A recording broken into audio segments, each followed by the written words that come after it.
All right, so here we go with part number 2 of our video lecture with chapter 17. We're looking at Africa and the Atlantic world. We've been focusing on slavery. So let's talk about abolition. Now, abolition means to abolish, means the end of something. So slavery was eventually abolished around the world at different time periods, late into the 1800s. Now, understand that even though the Atlantic slave trade lasted for good 300 years, 400 years almost, and it was very, very lucrative and profitable for the Europeans, it doesn't mean that all Europeans were in favor of it. And in fact, people have been criticizing slavery, saying it was wrong for a long time. So, for example, there was this monk called Bartolomeu de las Casas. He was a Jesuit monk living in Mexico, and he criticized the use of slave trade. In the United States, people kind of like the founding fathers, people like Benjamin Franklin, people like Alexander Hamilton, they were very, very much against slavery, opposed it for moral reasons. And they fought for the abolition of slavery. Now, part of the most shocking, dramatic, or insightful accounts of the horror of slavery came from autobiographies written by former slaves.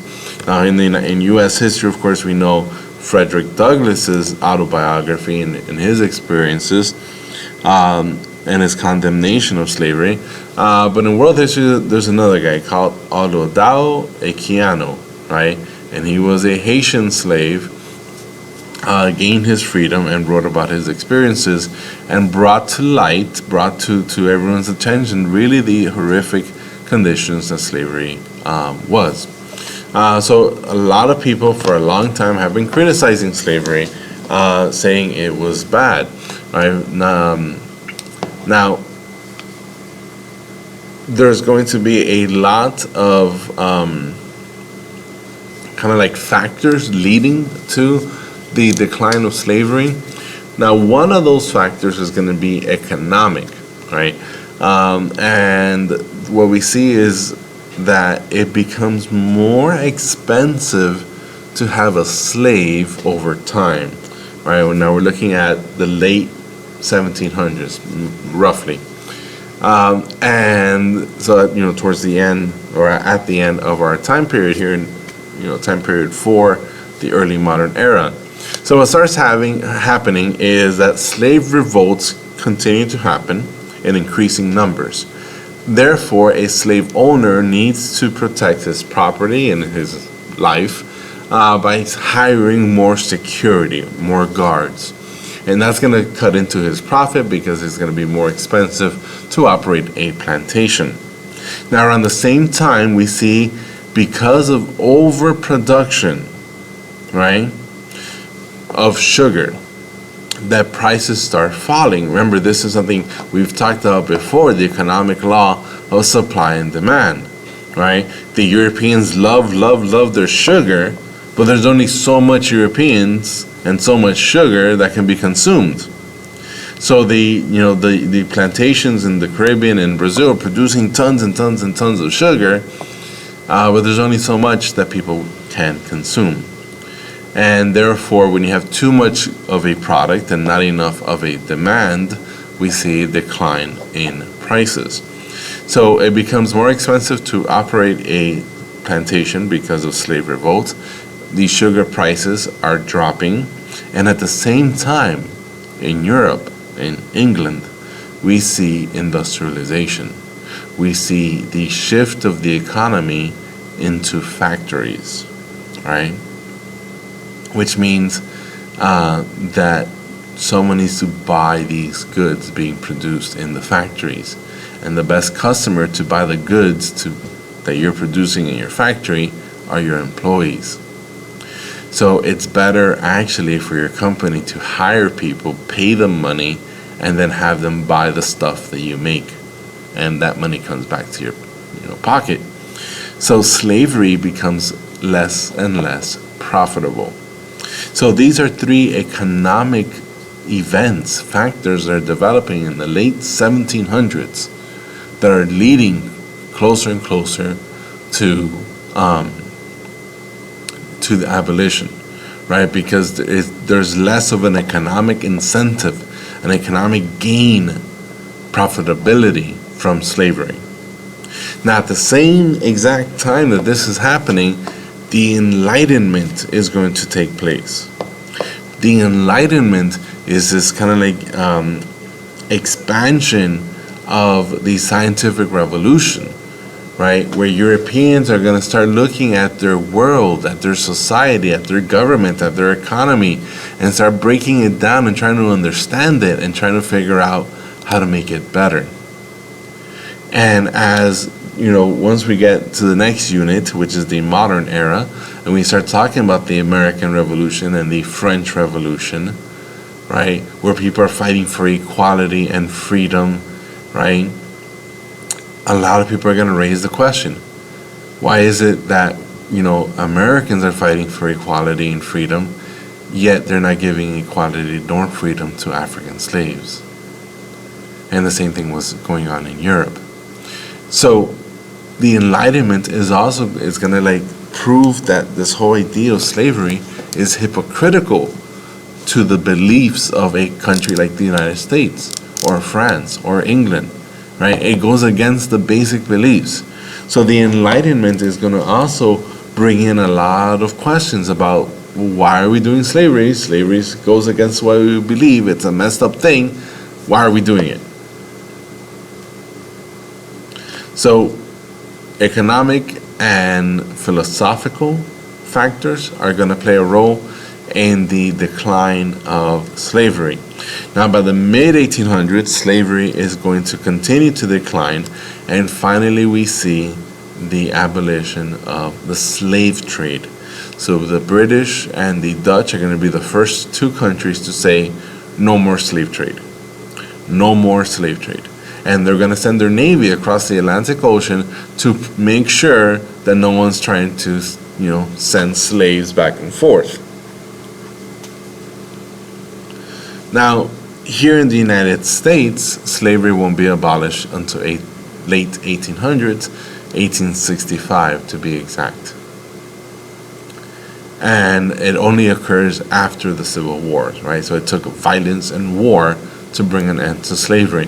The same thing would have happened in Haiti 50 years early. Haiti would be the first country in the Americas to abolish slavery, going back to 1808, around there.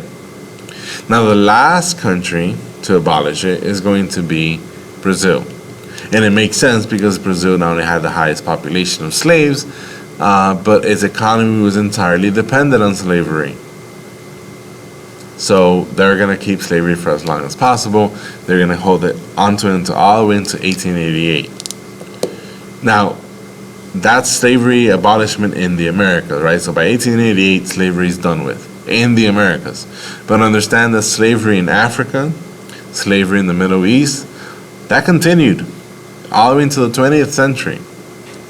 And even then, even now, we still have slavery. We may not call it slavery, we normally call it human smuggling, right? But it's still slavery, right? People are being forced to work in jobs they don't want and they're not getting paid. Still slavery to this day. All right, let's talk about demographic effects of the slave trade.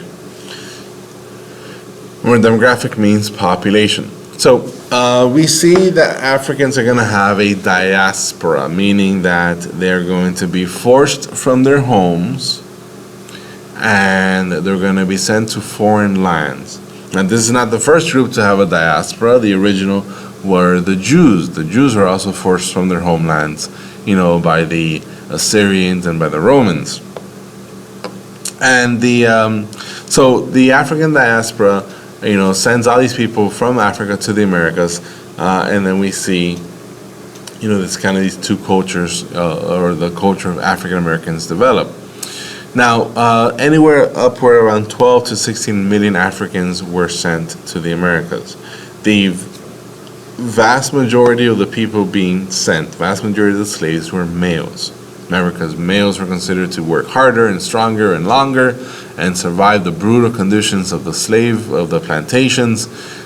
So African male slaves, African males were considered more valuable than African females in the slave trade. It doesn't mean that women didn't get enslaved and sent over, because they did, and they often work in plantations or work in the fields or work in as servants inside the house. So 12 to 60 million Africans are going to be taken out of Africa, right? African men. And therefore, there's going to be a gender imbalance in Africa. A gender imbalance, right? There's going to be a drop in the male population and a high number of females. So what starts happening is that in Africa, they start adopting polygamy as a social practice.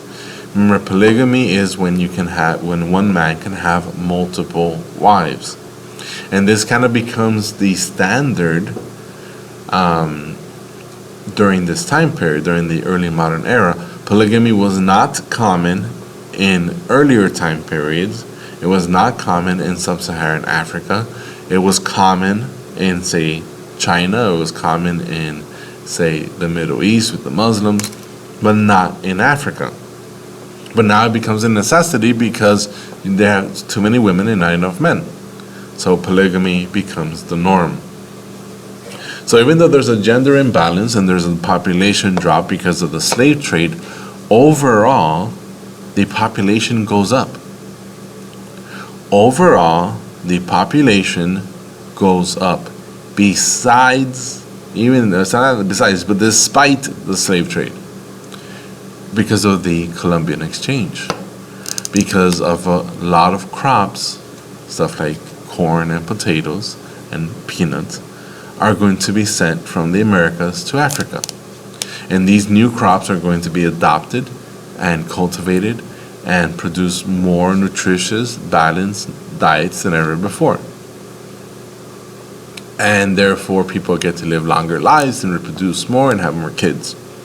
So New World crops are going to lead to population growth. So even though millions are being sent to the Americas, overall, during this time period, we're talking about 350 years or 300 years, the population of Africa is actually going to go up. All right, let's have a political and economic effects next. So we mentioned already in the previous video that a lot of political instability is going to be a result of the slave trade, where Sub-Saharan African kingdoms and chiefdoms and tribes are going to now focus on fighting each other, right, in order to capture slaves. And they're incentivized to fight each other because the winner gets to trade with the Europeans, gets access to firearms, and gets access to manufactured goods that are in high demand. So we see that there's going to be a lot more focus on fighting and slave raiding. All right, and we mentioned already that these tribes have constantly, historically, been at odds and fighting and competing against each other, but now they're going to be fighting for higher stakes because the winner, benefits and the losers are enslaved. Right? So it's going to be much more competitive, much more violent than ever before. Now, at the same time that this is happening, right, the economy is going to stagnate. That means it's not going to improve. Because all those products that the Europeans are sending, that's going to go straight to the benefits of the elites, of the rulers, of the ruling class of Africa. So only a tiny minority of the population is benefiting from the slave trade. I mean, tiny minority within Africa, that is. Right, because Europe and the Americas are benefiting big time. So we see that there's no economic development in Africa. There's not going to be merchants. There's not going to be commercial revolution with banks and cash and checks and investments, right? There's not going to be industries where the Africans are going to be producing goods in order to export them for profit like we would see in say, China. All there is the slave trade. And that means that they're going to be dependent on Europe. The Europeans only want slaves. They don't want anything else, right? So the economy is going to weaken in Africa because of the slave trade. The economy is going to weaken, and it's going to become dependent more and more on Europe, right? The Africans are not going to produce these manufactured goods like clothing and textiles and weapons, right? So that means they need to get it from Europe, and they're going to send slaves and pay that price for those goods. Lastly, let's talk about cultural effects. So, the arrival of the Europeans also means the return of Christianity into Africa, Sub-Saharan Africa. Now, if we look at a modern map of Africa, of African religions, we see that right, the northern part of Africa, the western part of Africa, and the east coast of Africa, they're all going to be Muslim. And we know this already. We know that Muslims were trading with West Africa and East Africa, right, Trans-Sahara, Indian Ocean trade networks. We know how Islam made its way slowly into Africa, first converting merchants and rulers, and then it slowly making its way across, the regular society population.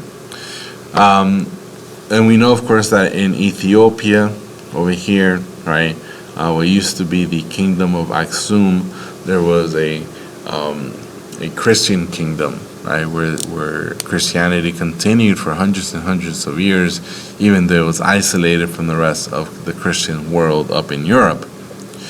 But by the 15, 16, 1700s, we see that the Europeans are going to slowly start bringing Christianity back, right, to Sub-Saharan Africa, right, all this region down here. And we know, of course, that in Africa, Islam is going to be different, right? Islam is going to be a syncretic religion because it's going to blend with the traditional practices and beliefs of Sub-Saharan Africa. So what are some of those differences or some of those, qualities? Well, for one thing, Sub-Saharan Africans believe that magic is real. They believe that you can cause harm to each other with magic. So they believe that you can create or wear trinkets, amulets, and rings and necklaces that can protect you and your home and your family from these evil magical forces. Now, this is not part of Islamic belief. Islam does not believe in magic at all. Neither does Christianity, for that matter. So this is a continuity, right? This belief in magic and trinkets and warding off evil spirits, that sort of stuff, that's a continuity of African traditional religion. Another one we see is the veiling of women.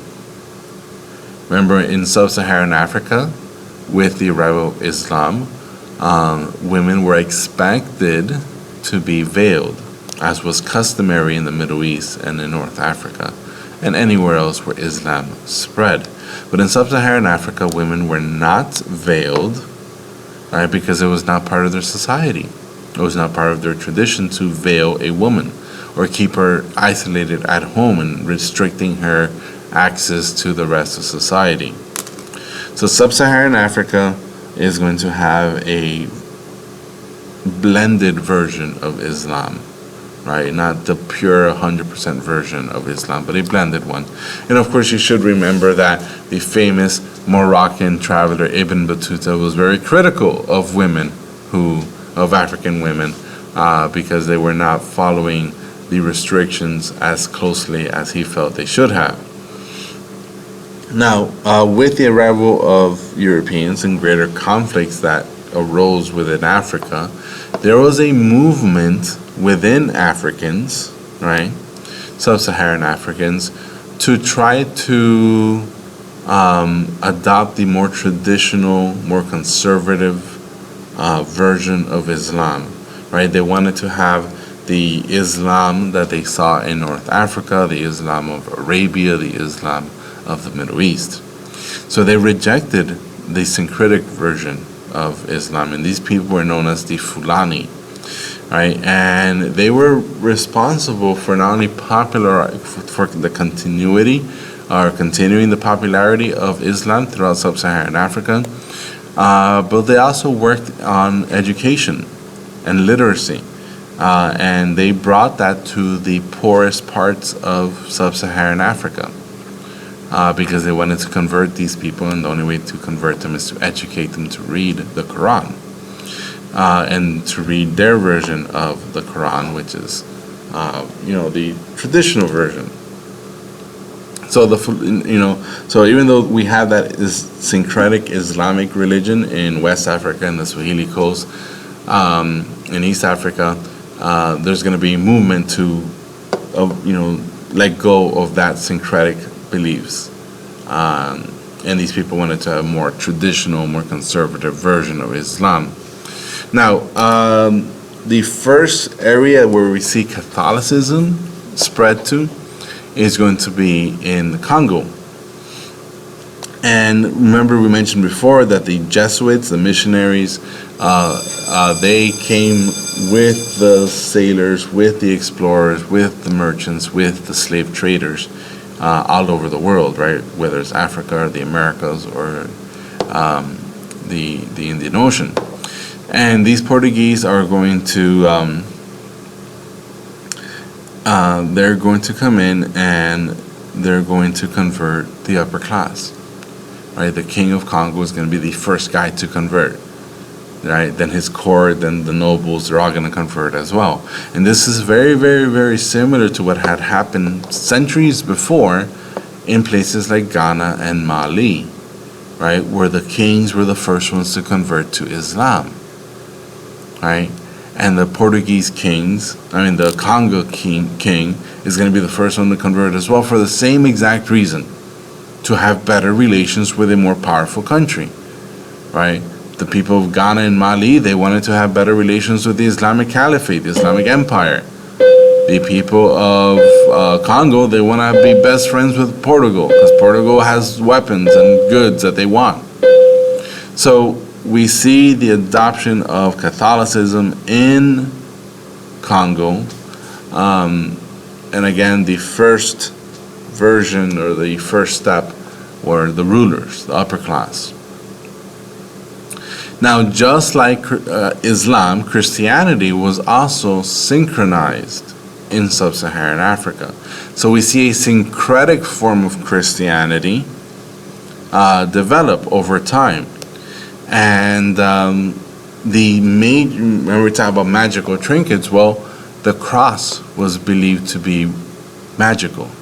So if you wore a cross, it could ward off evil spirits and protect you from evil or dark magic. So that was a major part of the syncretic version of Christianity we see in Sub-Saharan Africa. And then we see a lot of changes or kind of like adoption of Christianity in Sub-Saharan Africa with something called the Antonian movement. So there is this lady, here you see her, her name was Doña Beatriz, right? And that tells us right there that she has adopted Christianity because she has taken like a Spanish Portuguese name. And she was she was Christian, and she said that Christianity was an African religion, that it didn't come from the Middle East, it didn't come from Europe, that it came from Africa. And she believed that that only African Christians are the only ones who are going to get to go to heaven. And she believed, of course, that Jesus was an African. And I think that's pretty much it. And she went around around in not Angola, in Congo, convincing people of her beliefs. And of course, a lot of people like to believe that, they're chosen by God and they're special. So she had a large group of followers. But then the Jesuits found out what she was doing, and she was brought in. She was charged by the Inquisition for heresy, for spreading of false ideas. And then she was condemned to death and she was burned. So that's kind of like the reaction of European Christianity. You do it our way or else. And if you look at this picture, right, this is, of course, the crucifix, right, the cross, and it was created in Africa, Sub-Saharan Africa. And if you notice the details, right, you will notice that they are African, right? The Jesus portrayed on here has African features and not the traditional images and depictions of Jesus that we see in other parts of the world, right? So this is going to be a physical example of that syncretic religion. All right, so that is it for our second and final part. Thanks for watching. Thanks for learning. And I'll see you again in our next chapter, chapter 18.